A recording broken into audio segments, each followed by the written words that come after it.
No cabe duda, damas y caballeros, que en los últimos, podríamos decir, 5 o 10 años, hemos sido testigos que parece que la naturaleza se está viniendo contra los seres humanos. Las fuerzas de la naturaleza se están volviendo en el mundo y hemos sido testigos en los últimos años de huracanes devastadores, tornados, inundaciones, incendios, erupciones volcánicas. El Popocatépetl cerca de Puebla está a punto ya está cansado de nosotros, el Popo, terremotos, tsunamis, etcétera, etcétera. Y la pregunta que nos podemos hacer es, ¿qué le está pasando al mundo? Bueno, siempre ha habido terremotos, siempre ha habido erupciones volcánicas, siempre ha habido fenómenos de la naturaleza de este tipo, pero nunca se habían conjugado tantos al mismo tiempo. Y una de las evidencias más grandes de que el planeta Tierra se encuentra enfermo, parece que ahorita sí nuestro planeta tiene una bronquitis o una neumonía aguda, son los cambios climatológicos. Cuando ya la primavera no es primavera y en el invierno ya no es invierno, y cuando debe haber calor hay frío, y cuando debe haber frío debe de haber calor, nos damos cuenta que los ciclos de la naturaleza nos indican que verdaderamente la ecología del planeta Tierra se encuentra en gravedad. Y la Biblia nos da respuestas muy claras.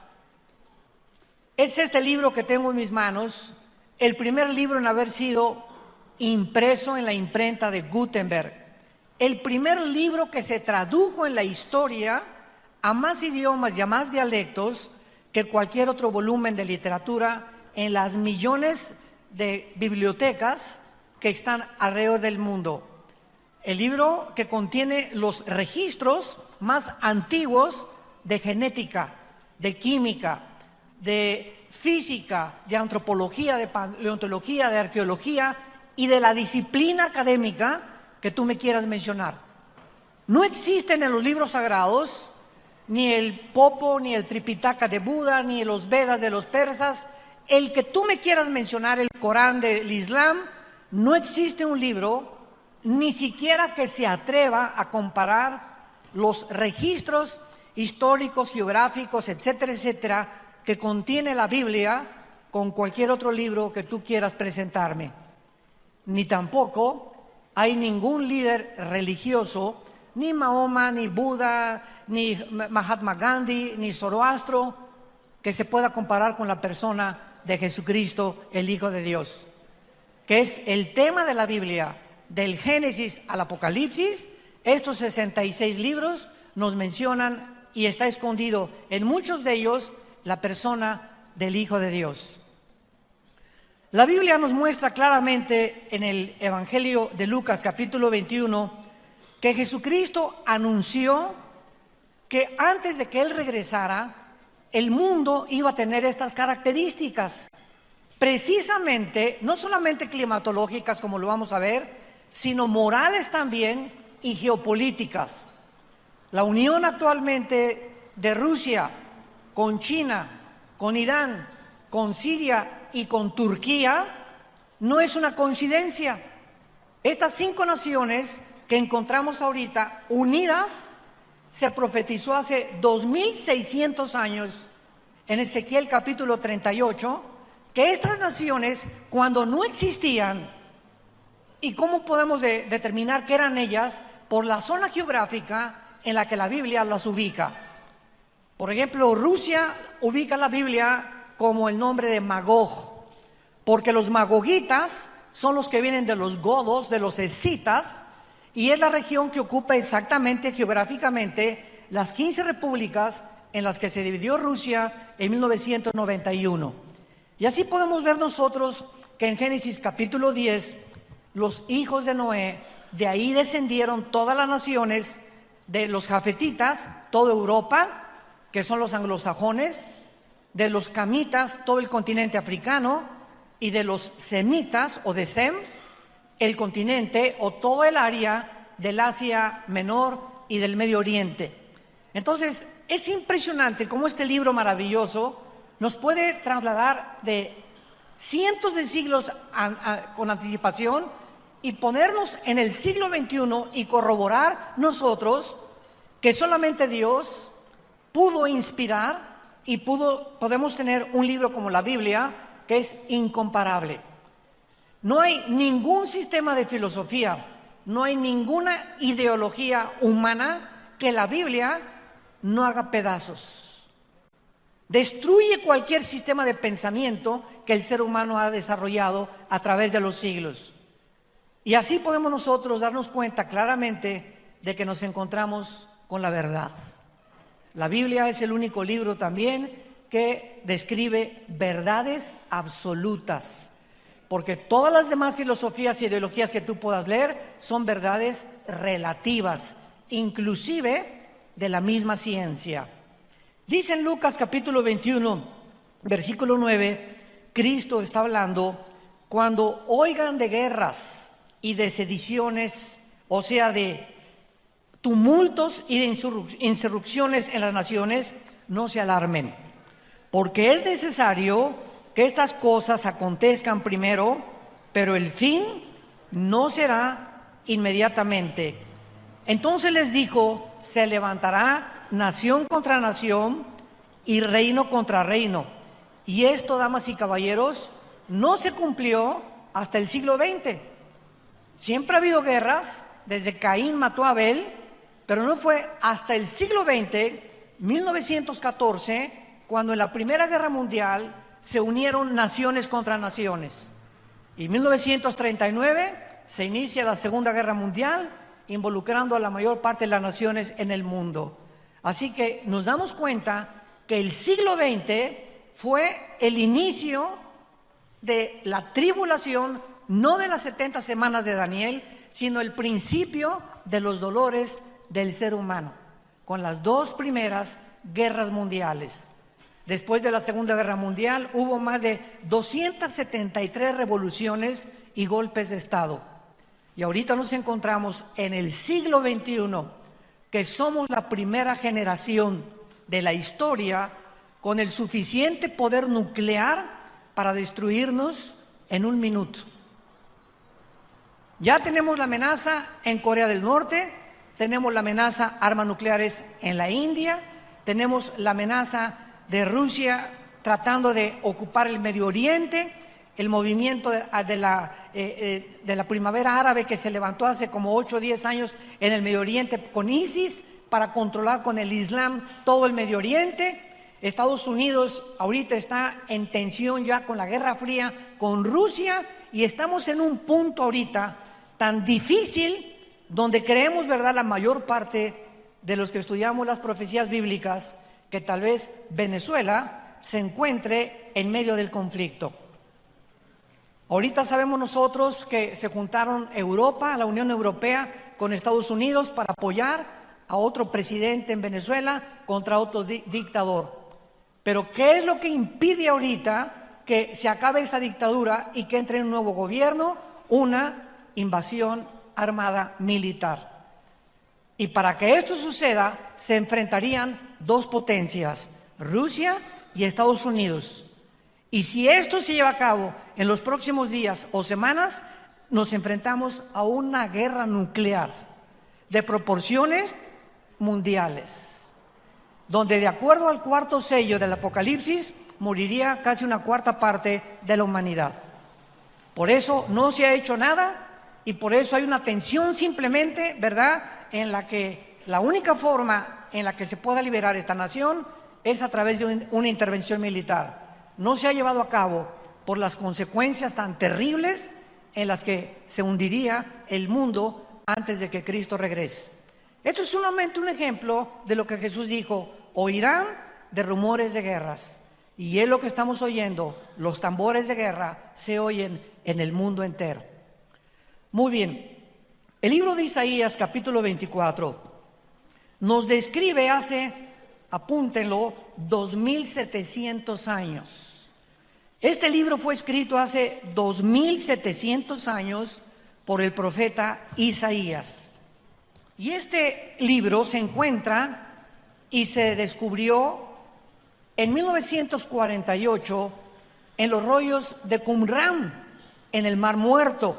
Y si tú vas a Jerusalén, ahí en el Museo del Holocausto se encuentran los originales, los papiros escritos en arameo y en el hebreo del libro de Isaías, tal como lo tenemos en la Biblia. Así que cuando hablamos de la Biblia y citamos lugares geográficos, si hablamos de ideologías, de sistemas de pensamiento, de nombres de reyes, de nombres de príncipes, de nombres de gobernantes, no estamos especulando ni hablando de Alicia en el País de las Maravillas. Estamos hablando de historia, estamos hablando de geografía, que la arqueología ha corroborado y ha comprobado que las regiones, los lugares, los presidentes, los nombres que están escritos en la Biblia forman parte de la historia. Así que no venimos a cuentos de hadas, venimos con un libro sobrenatural. Veamos lo que el profeta hace 2700 años profetizó, cómo iba a acabar el mundo y las razones por las cuales el mundo, síganme con mucho cuidado, se encuentra en las condiciones en las que se encuentra actualmente. Dice así comienza este capítulo. He aquí Jehová vacía la tierra y la desnuda, trastorna su faz y hace esparcir a sus moradores.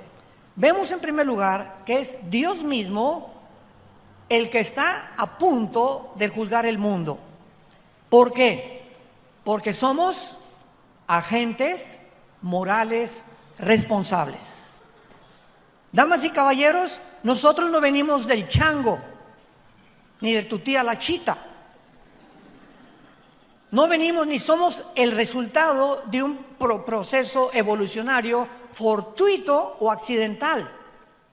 Cuando en 1954 los doctores Watson y el doctor Crick les dan el premio Nobel de Medicina por descubrir el ADN, el ácido desoxirribonucleico, que es el que está impreso en cada una de las billones de células que el cuerpo humano tiene, el 63% de los científicos ateos dejaron el ateísmo, simplemente porque la genética nos demuestra y nos comprueba que es imposible que una especie tenga una mutación hacia otra especie. O sea, un perro jamás será un gato, un hipopótamo, un dinosaurio, un camello jamás será un león, un caballo jamás será del ganado vacuno o equino o un caballo por la genética del ADN. Entonces, biológicamente se demuestra, ¿verdad?, las mentiras que se creyeron durante casi un siglo y que se siguen enseñando en las universidades, que venimos de chita. Pregúntale a tu maestro a quién se parece su abuelita. La mía era muy bonita. No era oaxaqueña, pero era también bonita, ¿verdad? Entonces, es increíble que el ser humano haya creído tantas mentiras para que podamos nosotros concluir de una forma irracional, porque la segunda ley de la termodinámica también contradice la evolución y contradice que el universo haya sido hecho de repente como un accidente y que el universo era eterno, cosa que también ya completamente descartaron los libros de la astronomía. Entonces, la Biblia dice que tú y yo somos agentes morales, no somos animales. No venimos de los animales, somos hechos a la imagen y semejanza de Dios. Y como tales, tú y yo somos responsables de cada acción que hayamos cometido. Y el mensaje glorioso de la Biblia es que como somos todos pecadores y no hay nadie que haya guardado los 10 mandamientos, nadie más que Jesucristo, el mensaje de la Biblia es que un hombre hace 2000 años paga por nuestros pecados, que es Dios mismo hecho en la carne, para decirnos que nuestro pasado puede ser borrado. si creemos en el sacrificio que Él hizo en la cruz del Calvario. ¿Qué mensaje tan glorioso necesitamos los que estábamos lastimados de nuestra conciencia del pasado? Yo fui un muchacho comunista, abracé el comunismo a los 16 años de edad, me volví un rebelde contra la autoridad de mis padres, la autoridad del gobierno, nos persiguieron, etcétera, etcétera. Me puse a estudiar la dialéctica materialista, a Hegel, a Marx, etcétera, etcétera, porque creía que estas ideologías gubernamentales o filosofías era la solución para la repartición de la riqueza, para acabar con las injusticias. Y no hay ningún sistema, damas y caballeros, humano que acabe con la pobreza y que acabe con la prostitución, que acabe con los problemas inmorales. Simplemente vivimos en un mundo en descomposición. Y el mensaje es: vengan a la cruz aquellos que quieran ser salvados, porque el barco se está hundiendo. Muy bien, en el libro de los Hechos, capítulo 17, los apóstoles, cuando comenzaron a predicar la resurrección de Cristo, este fue el mensaje de los apóstoles en el primer siglo de la era cristiana. Dice el versículo 30, Dios, habiendo pasado por alto los tiempos de esta ignorancia, ahora manda a todos los hombres en todo lugar que se arrepientan. En esta mañana, Dios no te está sugiriendo, Dios te está ordenando que dejes el camino que tú llevas en esta mañana. O por lo menos muchos han entrado por esa puerta y se encontraban en un camino equivocado. Y Dios te ha traído a esta conferencia para que reflexiones y sepas que tú no puedes seguir en el adulterio. Tú no puedes seguir fornicando con tu novia y con tu novio. Tú no puedes seguir transando y defraudando a la gente. Tú no puedes seguir en un camino donde tarde o temprano las consecuencias las vas a recoger. Y la mayor parte de las veces son consecuencias muy amargas, desilusionantes, que pueden transformar tu identidad, tu familia y tu mismo trabajo. Dios manda ahora a que el ser humano se arrepienta de sus pecados. El arrepentimiento es ir caminando por un lado y el arrepentimiento es darte la vuelta en 180 grados y caminar en dirección contraria. Y nadie lo puede hacer si no tiene a Jesucristo en su corazón. Primero tienes que abrirle tu vida a Jesucristo para que Él te dé el poder de volverte en dirección contraria y te convenza de que realmente hay caminos que parecen derechos, pero su fin es camino de muerte. Esto nos habla claramente, ¿verdad?, de que ahora Dios manda a todo el mundo que se arrepienta, y dice el versículo 31, ¿por qué? Porque Dios ha establecido un día en el cual te juzgará. Dios ha establecido un día en el cual juzgará al mundo con justicia por aquel varón, o sea, por Jesús, a quien designó, dando fe a todos con haberle levantado de los muertos. Regresamos a Isaías 24 y dice el versículo 2, y sucederá como al pueblo, como al sacerdote, como al siervo, como al amo, como a la criada, como al ama, como al que compra, como al que vende, como al que toma prestado, como al que da logro, así al que lo recibe. En segundo lugar, será un juicio universal. Indígenas, políticos, ricos, clase media, clase social, no va a haber distinción de personas, estarán delante de Dios. Y cada ser humano en el día del juicio va a ser juzgado de acuerdo a la luz que haya recibido acerca del conocimiento de Dios. Muchas veces me han preguntado, oiga, ¿y qué pasará con aquellos que nunca oyeron de Cristo? Es una muy buena pregunta. ¿Y qué pasará, por ejemplo, con los budistas, pues, que nunca hablaron de Cristo ni tuvieron la Biblia? Muy buena pregunta. Y los musulmanes que también nunca han oído hablar de Cristo, y los indígenas, los aztecas, tlaxcaltecas, chichimecas, mixtecos, que nunca oyeron hablar de Cristo ni de la Biblia. ¿Cómo los va a juzgar Dios? La Biblia tiene la respuesta en Romanos 2, del 12 en adelante. Y ahí el apóstol Pablo explica en Romanos 2, del 12 en adelante, que las personas que han muerto sin el conocimiento de la Biblia, para que tú lo sepas y no te andes preocupando qué les va a pasar a los demás, los que han muerto sin el conocimiento de Cristo y sin el conocimiento de la Biblia, Dios los va a juzgar por su conciencia. El día que Cristo juzgará los secretos de los hombres. Entonces no nos preocupemos por la gente que no ha oído hablar de Cristo. Ni, por ejemplo, nuestro padre, mi padre, nosotros éramos sumamente católicos.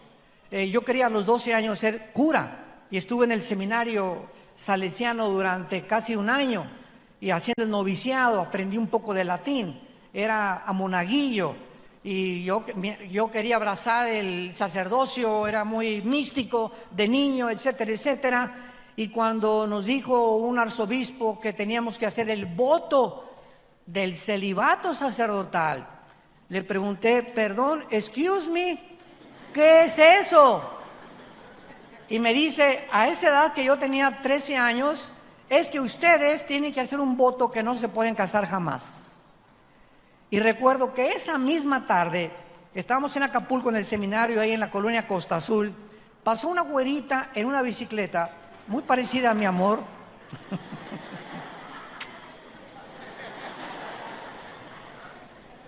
Y soñé con esa güerita. Y al otro día le hablé a mi papá a las 7:30 de la mañana y le dije, papá, yo no puedo seguir aquí. ¿Por qué, mijito? Le dije, porque me gustan las mujeres. Y mi papá estaba feliz, él no quería que yo abrazara esto, aunque era muy católico, pero él no quería, ¿verdad? Pues sabía muy bien, no me quería decir la verdad, me recogió a las 8:15 de la mañana y me decepcioné muchísimo de la religión y por eso me hice ateo. Porque me di cuenta que eran puras mentiras, eran puras tonterías, etcétera, etcétera, y me fui al otro extremo en contra de la religión. Y cuando mi hermano a los 26 años de edad, después de padecer todo lo que padecí por mis ideas comunistas, viene y me dice, te vengo a ofrecer a un hombre que no es una religión, que se llama Jesús, y que no es católico, ni protestante, ni mormón, ni ninguna religión, Él es el Hijo de Dios. No te vengo a presentar una religión, sino a Jesucristo. Comencé a leer el Evangelio de Juan y cuando llegué a Juan 14, versículo 6, cuando Jesús dijo, yo soy el camino, la verdad y la vida, no dormí en toda esa noche porque me acordé de Buda. Antes de morir, Buda dijo, busquen la verdad. Nunca dijo que era la verdad. Mahatma Gandhi, un hombre que a través del pacifismo evitó que los ingleses conquistaran la India. Y Zoroastro, y así me fui con todos los líderes. El Che Guevara, tenía una foto del Che Guevara así grandísima en mi cuarto, ¿verdad? Me di cuenta el pobre hombre cómo murió en Bolivia, cómo fracasó la extensión del comunismo cubano en Sudamérica, cuando él con 4, 5, 6 hombres se encaminó para allá. Yo estaba a punto de irme a entrenar ya en las guerrillas urbanas.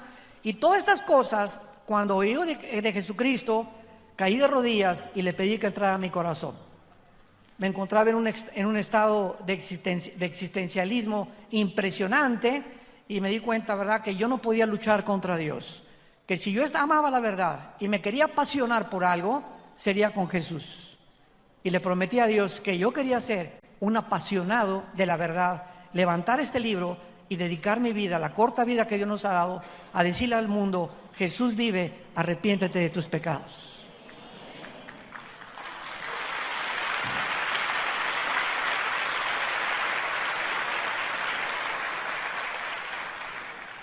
El versículo 4 de Isaías 24 continúa diciendo, se destruyó, cayó la tierra. Recuerden, esto fue escrito hace 2700 años. Se destruyó, cayó la tierra. Enfermó, cayó el mundo. Enfermaron los altos pueblos de la tierra. Y la tierra se contaminó bajo sus moradores. Porque vean las 3 razones del juicio de Dios contra este mundo. Número 1, traspasaron las leyes. 2, falsearon el derecho. Y 3, quebrantaron el pacto sempiterno. Por esta causa, la maldición consumió la tierra y sus moradores fueron asolados. Número 1, Dios, asumiendo que Él existe, es lógico que haya puesto leyes en el universo Anoche platicaba con una persona aquí en la iglesia y al salir de la iglesia anoche vimos la luna, la vieron muchos ustedes, la luna entera, y siempre nos maravillamos de ver cómo un cuerpo como la luna celeste parezca flotar en el espacio sin que nada lo sostenga.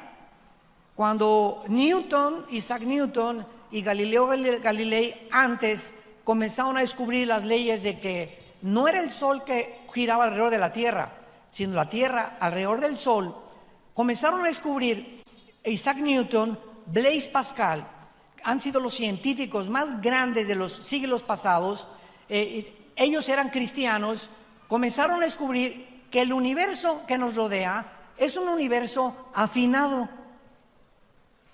Para que me entiendan, un motor de un coche, una bujía que tenga mal, el cablecito de la batería que no esté conectado adecuadamente, impide que tu carro se eche a andar. Un motor es un diseño mecánico de la ingeniería mecánica automotriz en el que todas sus partes tienen que trabajar en conjunto. La bomba de la gasolina con las bujías, con la batería, etcétera, etcétera. Y basta una de esas piezas que no funcione para que el motor deje de funcionar. Nuestro universo es como un motor impresionante donde las leyes de la gravitación, las leyes termonucleares, la primera y la segunda ley de la termodinámica, las leyes del electromagnetismo funcionan, y porque funcionan existe la ciencia. ¿Por qué existe la ciencia? Porque la ciencia se basa en la observación de los fenómenos. Y un científico tiene que ver, observar, tiene que tomar nota y tiene que comprobar después de que eso es constante para que sea científico. Y si no se puede corroborar ni observar, nada puede llamarse científico.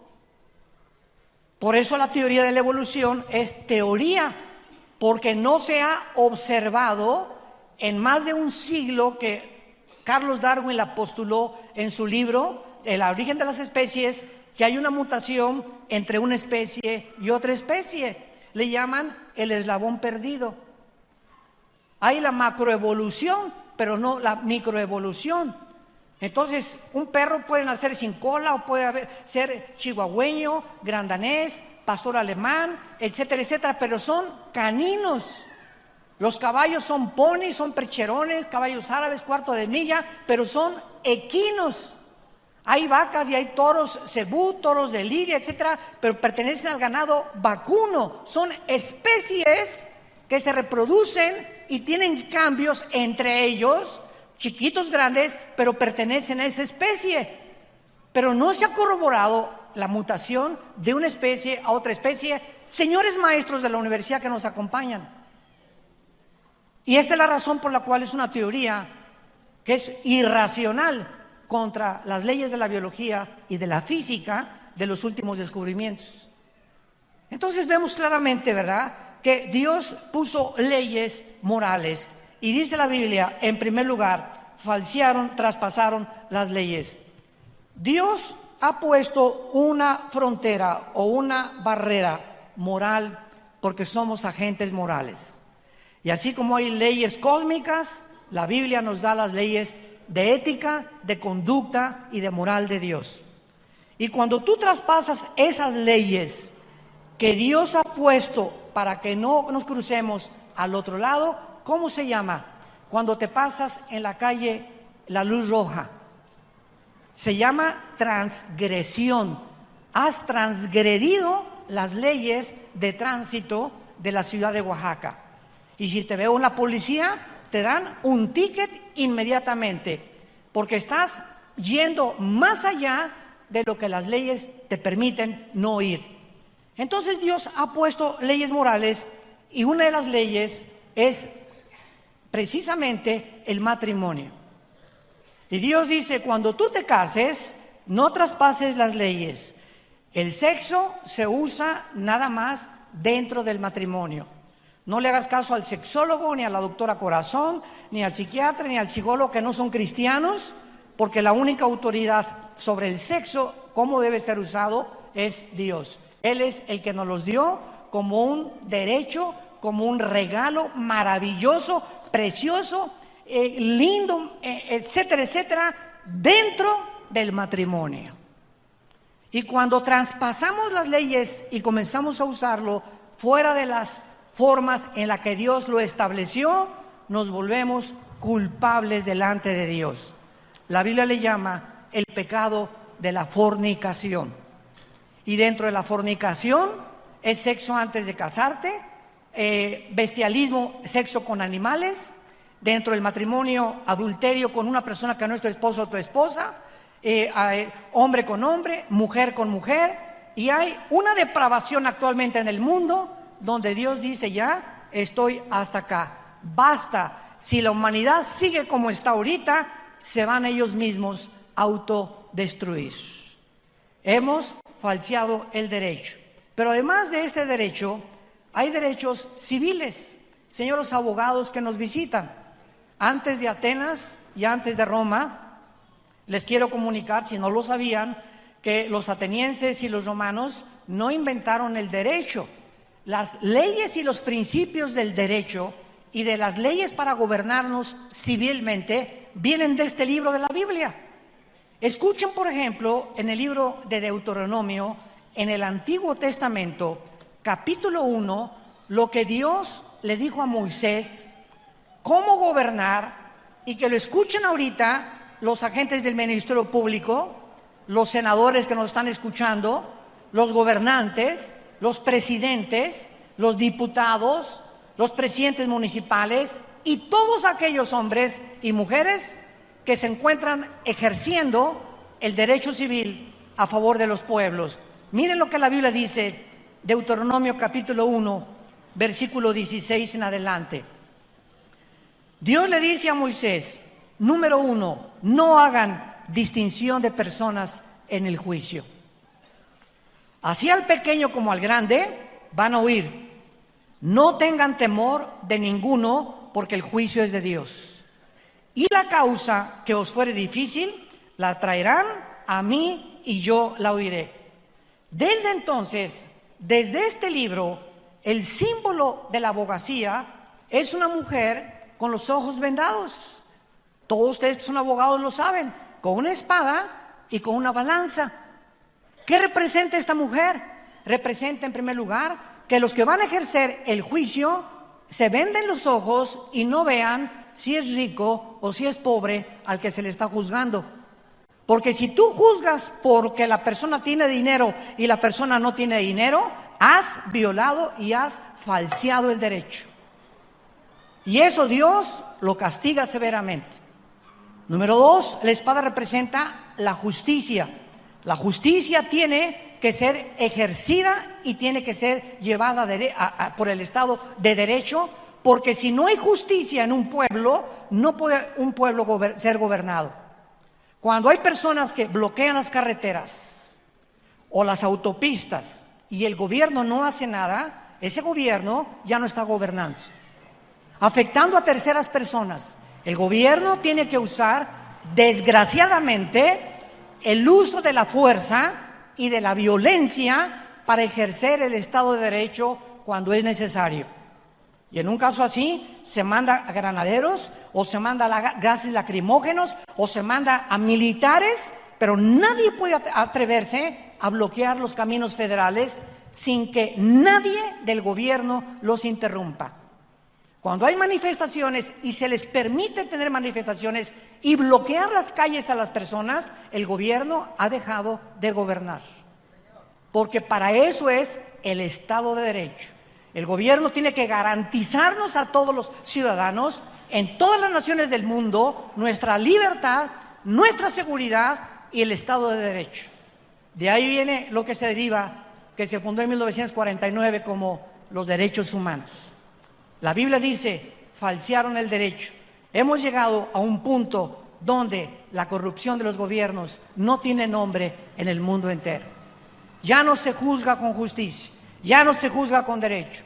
La corrupción es como un microbio, como una ladilla, ¿verdad? Que comienza a crecer, a crecer, a crecer, a carcomer, a carcomer, a comer, hasta que descompone el carácter de los seres humanos Y claro que nosotros como pueblo llegamos a un punto, ¿verdad?, donde decimos, basta, queremos justicia, queremos equidad, queremos libertad. En segundo lugar, dice la Biblia que no solamente se han traspasado las leyes y falseado el derecho, y el más grave mandamiento por el cual Dios va a juzgar a la humanidad, lo dice el versículo 5, quebrantamos el pacto sempiterno. Damas y caballeros, ¿saben ustedes cuál es, santos de Dios, el pacto sempiterno? El pacto sempiterno, o sea, que es eterno y que es inviolable, es el matrimonio. El matrimonio es la institución más santa, más sagrada, la más grande que Dios ha establecido antes de los gobiernos civiles, de los estados, de los patriarcas, de las escuelas, antes que cualquier cosa en la creación humana. Dios estableció el matrimonio como el fundamento de las sociedades. Y cuando los matrimonios que forman las familias, porque un matrimonio es entre un hombre y entre una mujer, varón y hembra, y genéticamente la mujer tiene los cromosomas XX y el hombre tiene, nosotros, XY. Tú eres varón y yo soy varón porque cuando mi padre y mi madre tuvieron relaciones, el cromosoma Y de mi papá fertilizó el óvulo de mi mamá y nacimos macho camacho. Tú eres mujer porque llevas 2 cromosomas que los hombres no llevamos. Vean el libro de Malaquías, capítulo 2. Es el último libro de la Biblia para que no se vayan a Apocalipsis. Dice Malaquías capítulo 2, versículo 13 en adelante. ¿Por qué es tan grave violar? ¿Por qué es tan grave? Más que cualquier otro pecado, el pacto del matrimonio. Veamos por qué. Le dice Dios a los líderes de Israel: esta vez harán cubrir el altar de lágrimas, de llanto y de clamor. No miraré más a la ofrenda para aceptarla con gusto de vuestra mano. Y me dirán por qué.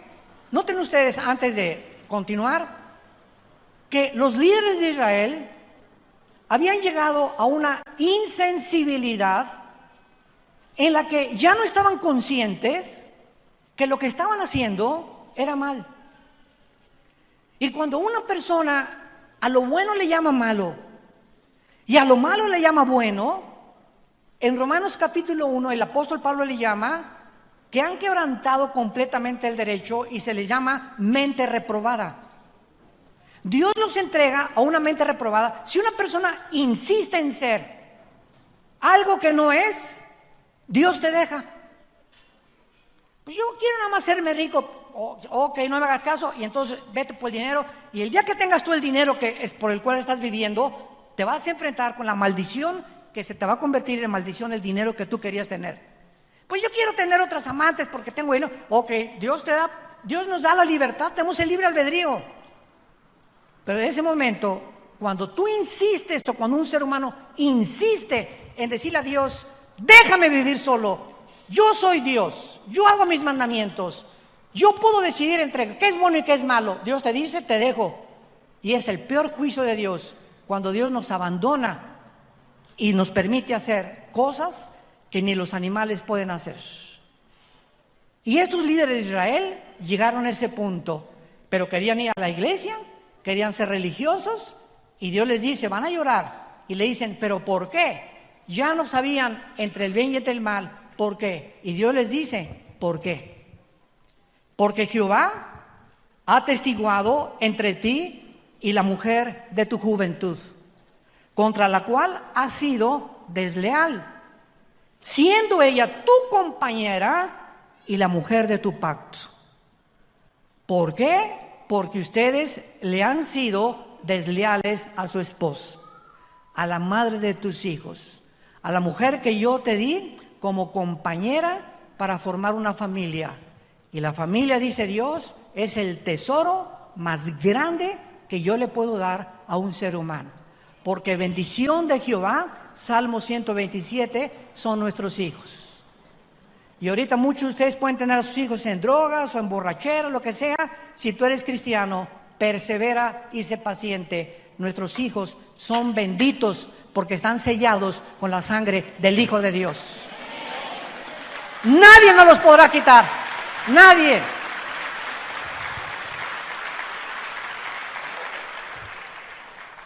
Esto me impresionó tanto hace algunos años que me puse a investigar la etimología o el significado de la palabra que se usa aquí, desleal, que es la palabra o el adjetivo que usa Dios contra los hebreos. Y a los que les interese la palabra hebrea, bagad, con B de bueno, Baj, H-A y D de David al final, bagad. Escuchen lo que significa en el hebreo ser desleal. Actuar encubiertamente, ser hipócrita, fraudulentamente, secretamente, tapar algo, engañar a tu pareja. Es cuando tú volteas a tu esposa y le dices, te amo. Y tú sabes que, mira, aquí está tu te amo. Los cuernos los traes ahí escondidos atrás.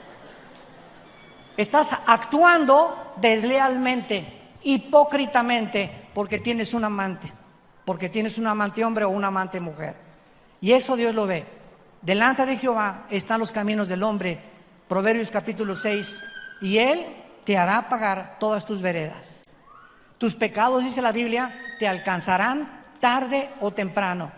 Y el problema es que estos pecados siempre nos alcanzan en el área de la psique, de la mente. El pecado distorsiona la visión de Dios.